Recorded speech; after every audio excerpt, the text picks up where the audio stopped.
My name's Terry, and I'm from St. Louis, Missouri, in the United States. And I was terrified. Okay, I was going to spend the rest of my life with broken front teeth. And I had an injury to my lip. So from the time I was about 5 or so, what I smelled like you could see was my gum. And so I just quit smiling with my mouth open. I smelled like that, but I never showed my teeth. And I was so self-conscious about it. I'd make funny faces in pictures, trying to be cool or whatever to avoid the fact that I just didn't look good smiling. So when I came to this inheritance, half of it, to come to my teeth, and I checked out having done in the United States because I love to cook and I'm a foodie. And one of the things I knew is if I got dentures, my entire upper palate would be covered. There were lots of things that would be able to eat, like corn on the cob, that food would taste right. So I really didn't want to do that. So, they run those commercials in the United States called Clear Choice. Implants.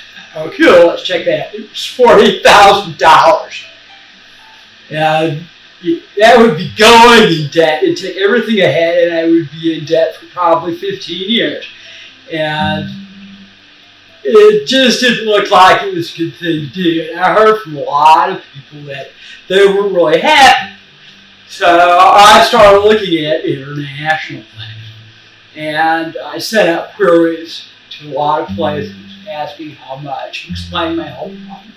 And I have a lot. I have a heart condition, so my blood thinner.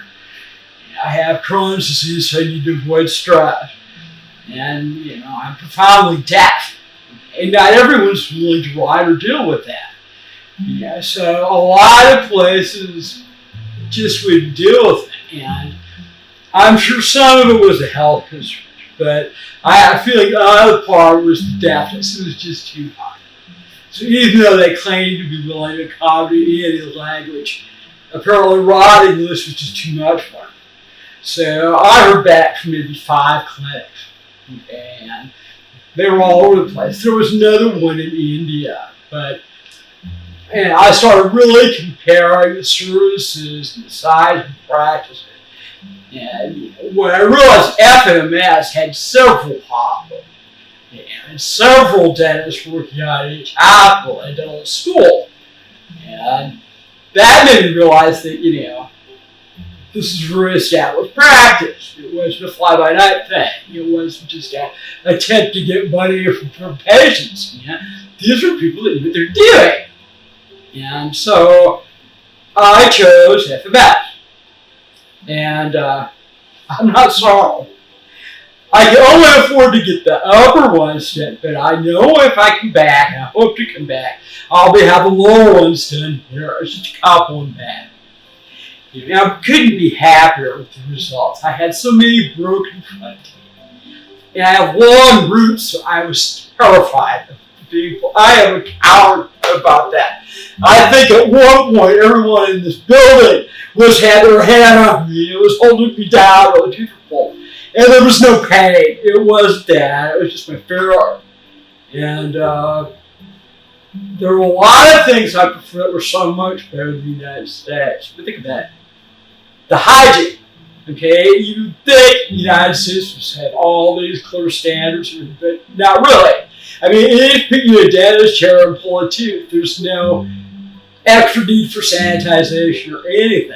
It's you go to the same February where they give you a filling. No different. Here, there was a special room. It was an operating room. There were surgical gowns. There was, everything was scrubbed. Everything was way beyond the United States.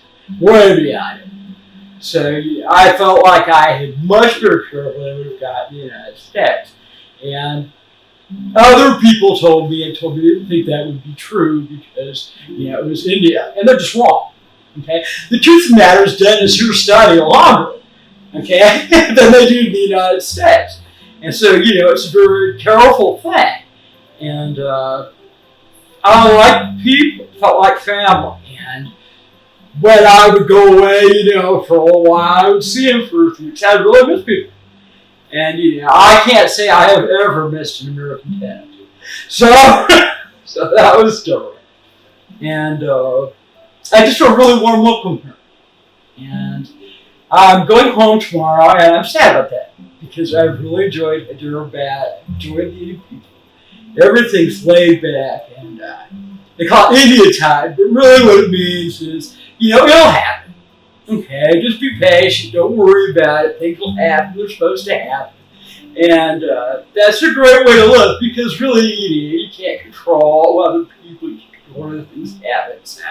It's a really good life lesson. And I've extended my stay more than I had to do for dental. I've been about 5 months. And I'm really glad I did that vacation dental thing together because I got to really enjoy the people. I made some really good friends here. I think I'll probably be friends for life. And it's just really done some profound changes. And I'm having to learn how to smile again, with my mouth open, and not worrying about it. And I'm just really grateful. I'm really happy. I was so afraid that something would go wrong because all these horror stories American dentists about implants. Had to lose all the implants and they never had implants again. And all these horror stories. I was terrified. And not like that now. Everything was sanitary. Everything was done well. The implants took great. And I feel kind of dumb now for being so proud. But the other thing that impressed me, I guess, that you don't see in the United States is, except maybe in dental schools, is all the dentists conference before they do everything. They all look at the x-ray, they all talk about, the root canal or whatever it's going to do, and they all talk, everybody has input into it. So you get the best possible care, not just one person's idea what the best care would be. It's like everybody talks about it, goes back and forth, and reach consensus, even for anything as simple as root canal. That's pretty cool. And that's certainly better care, better consideration than getting married to dentists. I mean, in America, they're trying to treat patients so much fast they can't get money. So, in that, you see dentists, he gives you a shot, he disappears for an hour, he comes back, and you're done. And they numb your whole face. And because my roots would appear, it's like he had a stroke. And so we're talking about my front teeth. I thought this would happen. I thought I had a stroke on both sides.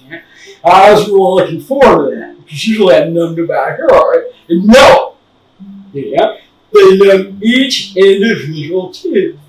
So I didn't have that problem. I didn't have numb upper lip, but I didn't have that problem. It looked like I had a stroke.